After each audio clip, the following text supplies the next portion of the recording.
A ustedes, amigos que se interesan por los videos de En Perspectiva, los invitamos a sumarse como socios 3.0. Queremos que nuestros servicios digitales sigan abiertos a todos, pero para que eso sea posible, es necesario contar con un pago mensual de aquellos que puedan hacerlo. Más información en enperspectiva.net/socios.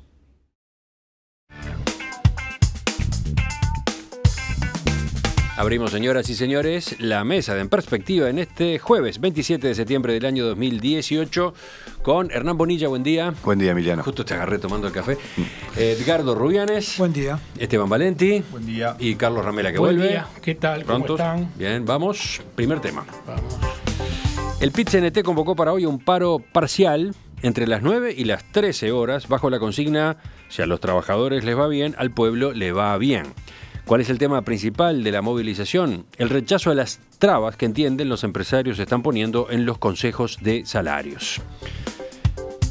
El presidente del PIT-CNT, Fernando Pereira, dijo que la decisión de las gremiales rurales de no presentarse a los consejos de salarios daña la institucionalidad democrática de la negociación. Pereira le pidió a los empresarios del agro que arreglen sus disputas con el gobierno sin tomar de rehenes a los trabajadores rurales que tienen salario de 17.000 pesos. Ocurre que las 5 principales cámaras del sector agropecuario le comunicaron al Ministerio de Trabajo vía correo electrónico que no iban a concurrir ayer a la sesión del Consejo de Salarios a la que habían sido convocadas. Esas gremiales entienden que el Poder Ejecutivo no tomó ninguna medida, no dio ninguna señal con respecto al reclamo que tenían de un decreto que dispone aumentos para el sector, un decreto que esas gremiales rechazan. ¿Qué dicen? Varios querían hablar de este tema. ¿Quién empieza? ¿Vas tú, Edgardo? No, le pasa la pelota a Ramela, que estaba muy interesado. A mí, bueno. Tiene minutos acumulados. Vino del viaje con No, minutos acumulados. Una ronda rápida. Mire, qué iluso yo. A ver, una ronda de intervenciones breves. Escuchaste, Esteban, ¿no? Él va, se refresca, pero viene igual. Bueno, no, yo este tema es un tema que me preocupa mucho, más allá de este paro de hoy, que no sé qué número tiene o qué significa específicamente. Yo, por más que la gente diga que es un discurso políticamente correcto, entiendo, valoro y creo necesaria la existencia de un sindicalismo maduro, responsable y ponderado. Pero cuando ese sindicalismo para mí se pasa a una clarísima postura política y cuando deja de lado la realidad y solo sabe ver o decir un discurso, creo que estamos realmente en problemas. Y hoy el sindicalismo uruguayo, sobre todo, no hay que generalizar, ¿no? Puede haber en sectores donde realmente esa realidad no sea así, pero sobre todo a nivel de la cabeza del PIT-CNT, secretariado ejecutivo, hoy es un partido político. Hoy es el Partido Comunista, hoy hacen sus banderas permanentemente, hoy solo saben reclamar, poco importa la situación del país. Dicen que hubo 12 o 13 años de crecimiento y que lograron una suba del salario, creo, del 30 y pico %. Bueno, bienvenido sea, pero hay circunstancias y circunstancias. Y el país, con el pronóstico del propio gobierno y del propio ministro Astori, hoy enfrenta dificultades, hoy hay una caída de empleo, hoy hay una baja de actividad, hoy hay una pérdida de competitividad. Bueno, los trabajadores tienen que entender que en alguna medida son socios de los empresarios. Si a ellos les fue bien, bueno, suban sus salarios, crezcan, consigan beneficios.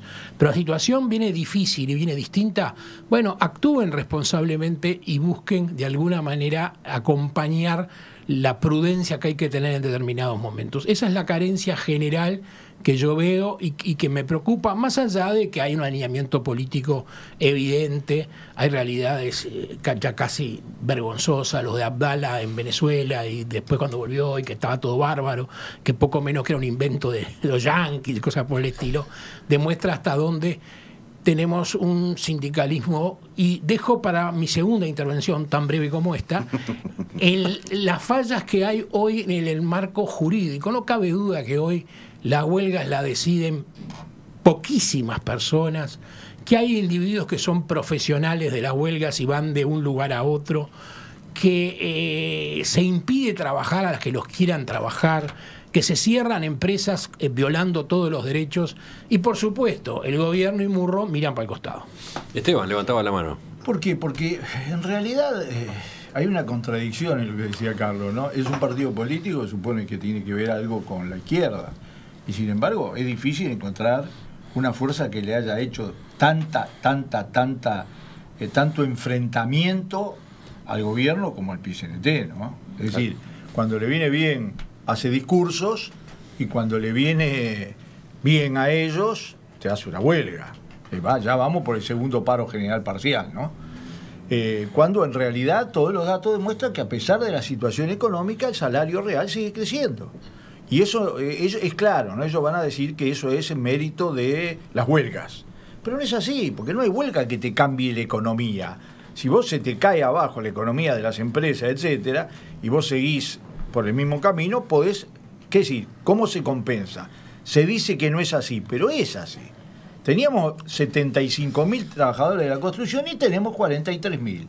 Y se firmó un convenio por el cual se aumentan los salarios por arriba de la pauta del Poder Ejecutivo. Claro. Y que me disculpe mi amigo Tei, eso se hace porque los costos los van a trasladar con crece a la obra pública y a las construcciones de viviendas sociales y a la construcción privada. Punto. Ese es el mecanismo.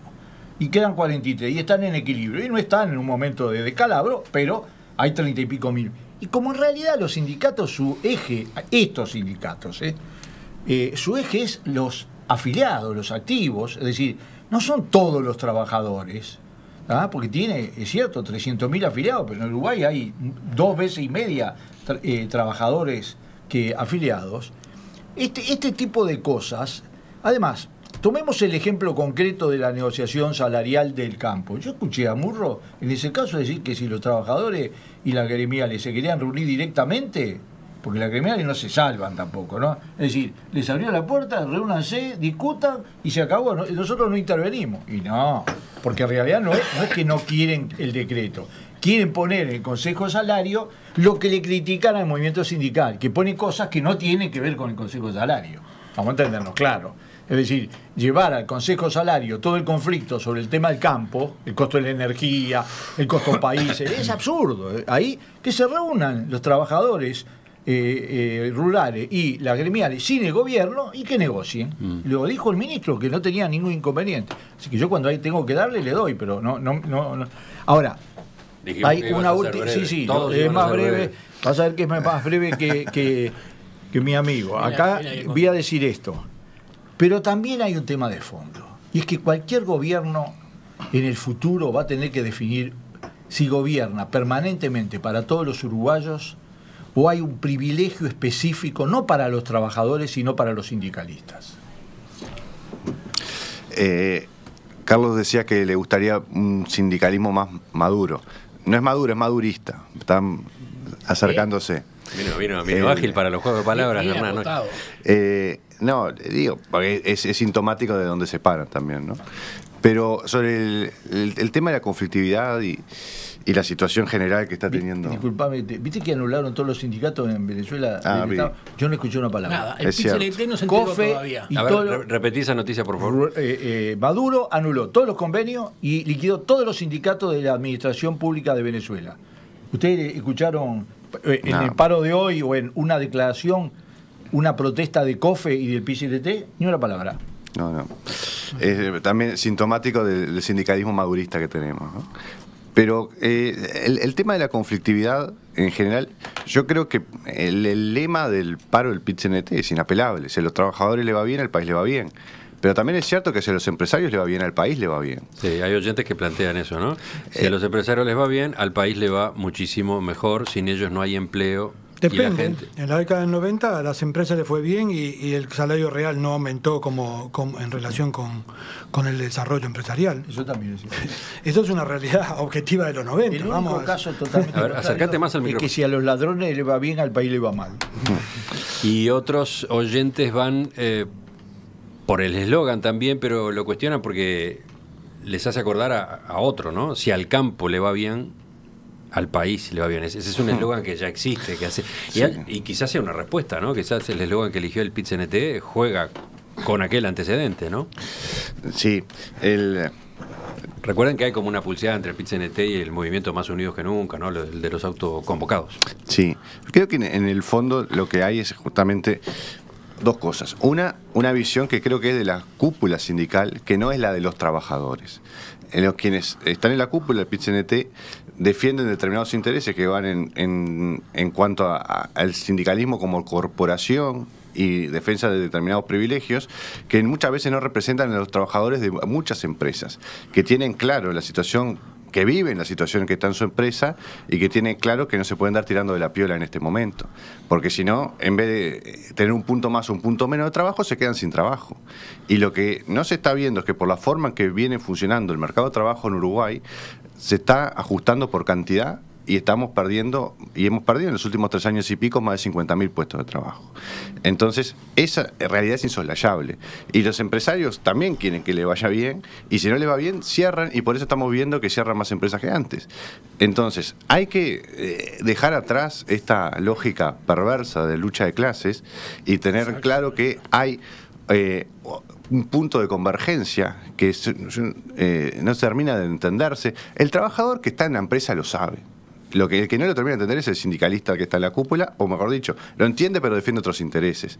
El trabajador que trabaja en una pequeña y mediana empresa, que son el 80% de las empresas en Uruguay, que trabaja codo con su empleador, sabe la realidad que se vive y es extremadamente realista. La enorme mayoría de los trabajadores es tremendamente realista.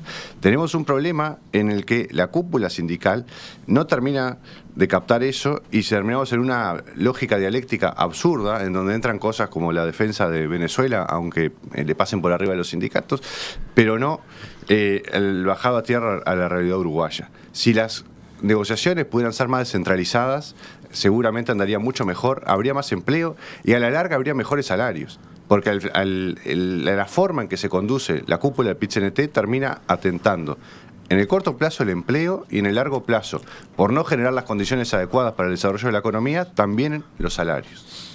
Mensajes de oyentes, dice Alejandro, ahora Valenti y Ramela se van a pelear menos, me parece. No, no es cierto. Está aludiendo a las decisiones políticas de Esteban de apartarse del Frente Amplio, formar ese espacio ahí, ese es el típico pensamiento, ese es el típico pensamiento. Acércate. Simplista, porque es simplista total, y además de todo, sin argumentos, ¿no? Es decir, que te lo dicen así en bromita, pero en realidad lo que se pelea menos, digamos, es, por ejemplo, dentro del Frente Amplio, los corruptos con los que no son corruptos. Dice otro oyente, Darío, está brava esa mesa con sus posturas antiobreras. Exactamente, digo, está difícil acá, pero vamos a pelearla. Si al mercado le va bien, al mercado interno le va bien, al país le va bien. Y fue lo que pasó, por ejemplo, en el 2008, 2009, 2010, cuando el resto de los países de Latinoamérica, en el marco de la crisis generada por todo el tema financiero de Estados Unidos, etcétera, el Uruguay mantuvo su crecimiento y fue de los pocos países de América Latina que lo mantuvo. ¿Por qué? Porque hubo un mercado interno que siguió generando trabajo, demanda a las empresas, etcétera. Entonces, es correcto el concepto de que si al mercado el interno le va bien, al país le va bien. Al país le va bien. Entonces, primer punto. Y al mercado interno le va bien, no porque los empresarios ganen más. Le va bien porque la gente tiene más dinero como para comprar, como para desarrollar el mercado interno. Entonces, ese aspecto se ha dejado de lado cada vez que se analiza los temas de las reivindicaciones y el desarrollo de las reivindicaciones salariales y el mantener o aumentar el salario real promovido por las organizaciones sindicales. Evidentemente estamos en un momento de una puja distributiva potente, que tiene que ver con factores internacionales, con factores regionales y con factores nacionales también. Eso es así, y entonces no nos tiene que llamar la atención de que exista un aumento de la conflictividad. La cantidad de consejos de salarios funcionando en este momento es el mayor número en estos años, en este periodo gubernamental es el momento de mayor instancias de negociación, y por lo tanto es natural que exista los conflictos. O sea, no nos debería llamar la atención. existen ámbitos como para procesar esa puja distributiva, esa pelea por el salario y por otras actividades y entre empresarios y trabajadores, y es natural. El asunto es si nosotros y si los actores institucionales aceptan tener una mesa de negociación para eso. Y las cámaras empresariales agropecuarias no aceptan la mesa. En realidad no la han aceptado, porque históricamente nunca le interesó a las gremiales agropecuarias tener una instancia de negociación, por ejemplo, con relación a los salarios de los trabajadores rurales. Y solamente a partir de una ley que se aprobó en estos gobiernos progresistas fue que se posibilitó esa situación. La no presencia hoy de las gremiales agropecuarias, decía Bonilla, los sindicatos no son maduros, sino que son maduristas. Y bueno, yo diría, las gremiales agropecuarias son temperistas o macristas, porque su visión, en definitiva... Es un disparate. No, bueno, y el mismo disparate que es lo que decís tú. No, maduristas son si defienden a Maduro. Lo dicen expresamente. Ninguna gremial defendió a Temer ni a Macri. Ninguna asociación rural. Las gremiales agropecuarias defienden una política de desregulación laboral, y tú lo defendés hace 10 minutos, que es la misma que lleva adelante Macri y Temper, y vemos la realidad de estos países. Yo defiendo lo que digo y no lo que vos decís que digo. No. Tú recién acabaste de decir que es necesaria una desregulación y un proceso de flexibilización laboral. No dije ninguna de esas cosas. No pueden defender a Temper y a Macri porque está el desastre, está el lo defendían. Ahora vamos a hablar de argumentos y no de caricaturas de lo que nadie dice. La caricatura la hiciste tú cuando decís que los sindicatos son maduristas. ¿Porque defienden a Maduro? No. ¿Lo defiende? Expresamente lo dicen. Que hay actores que hayan defendido. La cúpula del PIT-CNT defiende a Maduro y defiende la situación de Venezuela. Eso no lo hace ninguna gremial agropecuaria, porque no se mete estrictamente en Argentina o en Brasil, más allá que la pueda defender o no la pueda defender. ¿Cómo que no? Ahora, hacen actividades que traen a los abogados y a todo el soporte. Sí, claro, pero entonces es un buen ejemplo de que les preocupa o no les preocupa. Traen a los intelectuales que apoyan las líneas de regulación laboral brasilera a que vengan a dar línea acá a las charlas que hacen las cámaras empresariales. ¿Es verdad o mentira eso que lo han hecho? Yo hay algo que me parece muy interesante. Esta frase: si el mercado le va bien, al país le va bien. Sí. Ahora, ¿cómo le puede ir bien al mercado interno si los empresarios cierran y se van? ¿Cómo le puede al mercado ser? ¿Cuánto tiempo dura ese consumismo progresista delirante que algunos proponen con un empresario que dice no me dan los números y me voy? ¿Por qué no escuchan a Hyundai, que se fue de uno de estos proyectos faraónicos y va a hacerle un juicio al Estado uruguayo porque el 35% de las tiempo teórico de trabajo lo perdió por medidas sindicales, ni siquiera de paros generales, sino muy hábilmente de paros parciales distorsivos? O sea, perdóname, pero es una cosa sin ningún sentido si al mercado le va bien. El mercado no es ajeno a los empresarios, no es ajeno a aquel señor que pone aquel kiosco allá abajo o el que abre la pasiva ahí. Esa gente es empresario, existe, y eso es mercado. Y si esa gente no le da los números, no le pueden comprar a ese pequeño comerciante. No pinten las cosas en blanco y negro, hay que buscar un equilibrio. Los salarios subieron durante 12 años y ese señor empresario se la bancó y estuvo feliz y trabajó. Hoy por hoy los números se le achicaron. El tema es que ustedes están todavía sentados en la lucha de clases. Ustedes quieren destruir la riqueza y al empresario y de esa forma no hacen patria. Hay que conciliar los intereses de los dos. Hay que dejar el discurso ideológico. Hay que ir a los consejos de salario a negociar, entonces. Hay que ir a los consejos de salario a negociar. Y un ministro se te pone claramente del otro lado y te saca un decreto que no corresponde. ¿Quién dice que no corresponde el decreto? ¿Quién dice que no corresponde? No, la gremial. Tú decís, pero tú decís la gremial. No, la gremial. Entonces lo que yo te digo es, bueno, vamos a consejos salarios bipartitos, saquemos a un gobierno que es PIT-CNT partidario de la mesa y que amenace. Bueno, si no vienen veremos qué decretamos. Acá el gobierno ha sido un brazo mejor dicho, el PIT-CNC ha sido un brazo político del gobierno y el gobierno actúa en esa línea. Yo no niego los aumentos salarios que se consiguieron. Actúa en esa línea porque el gobierno ganó a partir de una plataforma donde planteó vamos a ordenar un poco esta serie de mentiras que ahora se hicieron evidentes. Vamos a ordenar un poco esta conversación. A ver, Carlos, pero espera. Hablaron. Las reglas en mi ausencia. No. Habló primero Carlos. Habló después Esteban. Habló Hernán.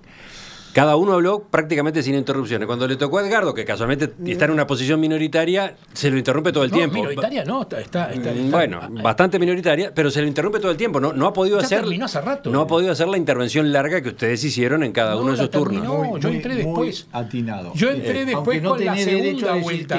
Bueno, seguí con la segunda vuelta. Solo él. Bueno, pero por eso lo defendí, dije que Esteban también. Vamos entonces a respetar el uso de la palabra de cada uno. Yo empecé con la segunda vuelta y ya estoy terminando. Porque ya hablé la segunda vuelta, porque entendí, perdón si no era así, que él estaba terminado. Ahora, lo que digo es lo siguiente, reitero, no es una lucha ideológica, no es una lucha de clases, es una búsqueda de prosperidad para un país en su conjunto, que precisa trabajadores que ganen lo mejor posible y empresarios que tengan márgenes para subsistir y que no sean estafados diariamente en su actividad con los paros perlados y demás y demás. Estamos llenos de empresas que se están yendo y que amenazan con juicio contra el Estado por lo que permitió en la materia laboral, sindical y gremial. Y digo lo que decía Hernán, no son los trabajadores. Porque en Hyundai no fueron los trabajadores, eran un piquete de 10, 20 personas que trababan todo y que en general de los 10, 9 y medio no trabajaban en esa obra. O sea, acá hay un uso político de las medidas gremiales y por ese lado estamos muertos.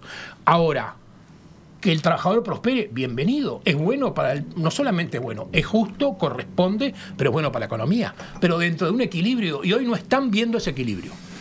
Bueno, yo creo que efectivamente, concibiendo el mercado en su conjunto, viste que el mercado es el chicle más grande que hay sobre el planeta, ¿no? En la Argentina, los que joden a todo el Estado argentino y lo remachan, ese es el mercado. Acá es solamente el consumo interno. Acá, en realidad, no innovemos cosas que la vida ha demostrado de manera abrumadora. Acá el país creció durante 14 años también porque creció el consumo, no hay duda.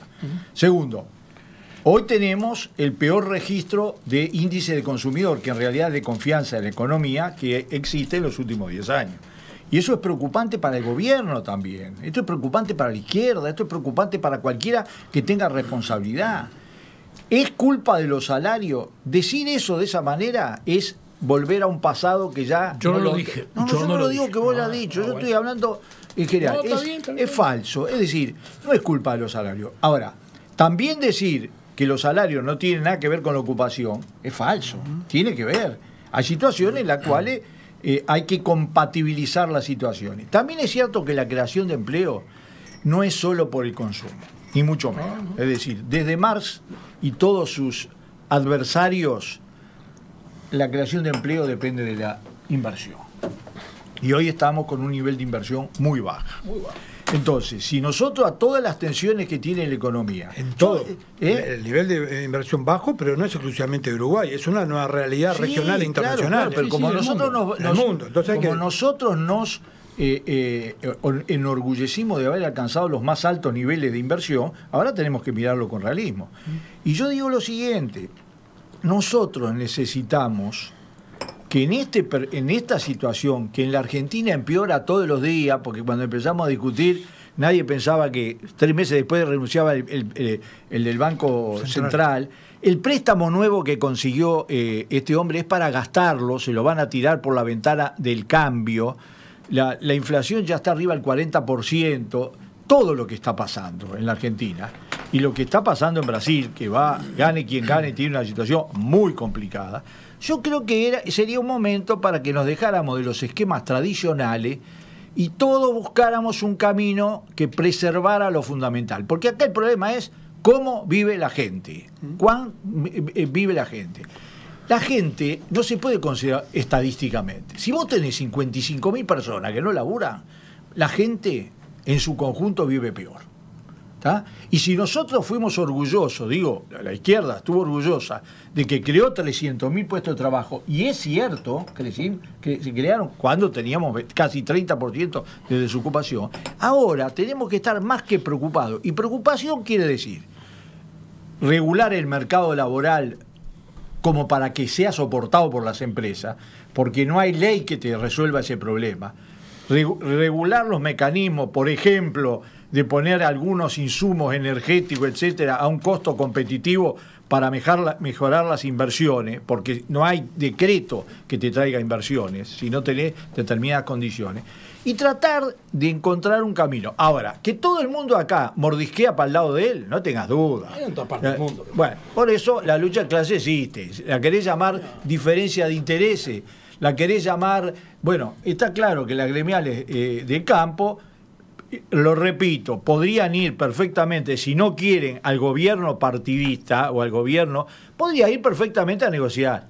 No quieren, porque quieren efectivamente colocar en el temario del Consejo de Salario otros temas que tienen todo el derecho del mundo a colocar en otra negociación. El tema es el salario. No es solo el salario. El agro, después de 7, 8 años de crecimiento, hoy está con números en rojo y quiere reflejarlos en esta negociación. No es solo el salario, porque con los salarios miserables que hay en el campo, no ese es el motivo principal.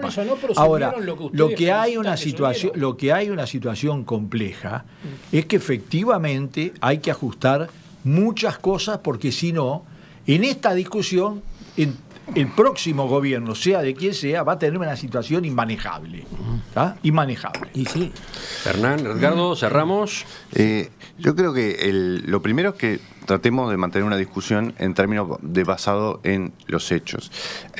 Cuando yo digo que los sindicatos son maduristas es porque el PIT-CNT ha tenido comunicados oficiales respaldando a Maduro. No es que yo digo que no interpreto lo del PIT-CNT. El PIT-CNT lo expresa en forma manifiesta.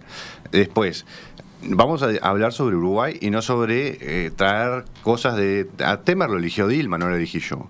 Y hoy es el presidente de Brasil, hace cosas que mayormente a mí no me gustan. Es absurdo entrar en una discusión de que acá hay gente que quiere hacer lo que dice Temer cuando nadie dijo que quiere hacer lo que hace Temer. Y lo que hace Macri, que también hay gente que ha dicho que el problema de Macri es que es ultraliberal, cuando no hay una medida liberal en el gobierno de Macri en los 2 años y medio que lleva. Burro. Puede ser, pero el liberal no tiene una medida, continuó con las retracciones, continuó aumentando el gasto público, continuó con el déficit. A mí yo no le veo que... Y ahora va por una banda de flotación del dólar. Y el presidente del Banco Central que designó ahora de liberal tiene muy poco. Es más, en algún momento apoyó a Maduro y a Chávez.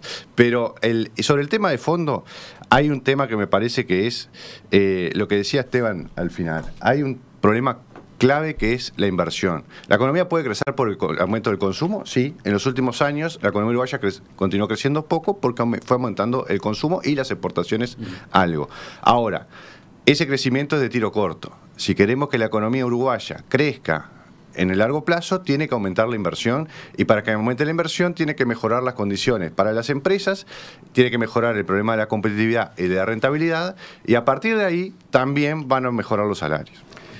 El PIT-CNT plantea una medida, es la convocatoria, la creación o la convocatoria a un Consejo Superior del Trabajo, justamente para lograr una mesa en la cual se puedan discutir estos otros temas más globales y no la particularidad. A mí me gustaría saber qué piensan sobre el que exista una instancia de ese tipo, donde las cámaras empresariales estén presentes, puedan plantear las globalidades, el PIT-CNT esté presente y plantee las globalidades, el gobierno esté presente y plantee su marco. Porque yo comparto que si no estamos en un marco, en una situación de regional, nacional, internacional complicada, no hay linealidad entre el tema para todos los sectores de la economía, porque cuando se plantea, hay sectores de la economía donde el salario real ha aumentado y el empleo se ha mantenido, pero otros sectores no, entonces hay que hacer análisis particulares de cada sector de la economía para ver cuál es la solución, y por lo tanto no es la dispersión de las instancias de negociación como forma de resolver, porque ahí lo único que hacemos es que el más fuerte, el empresario, termine siendo el que predomine y no la globalidad de la relación trabajador-empresa. Y por lo tanto yo creo que estaría bueno ponerse a pensar, bueno, si esta propuesta del PIT-CNT de trabajar en un Consejo Superior del Trabajo como instancia de intercambio y de búsqueda de soluciones que puedan dar respuestas de más largo plazo, como se ha estado planteando y como se ha estado planteando como preocupación global de la economía actual.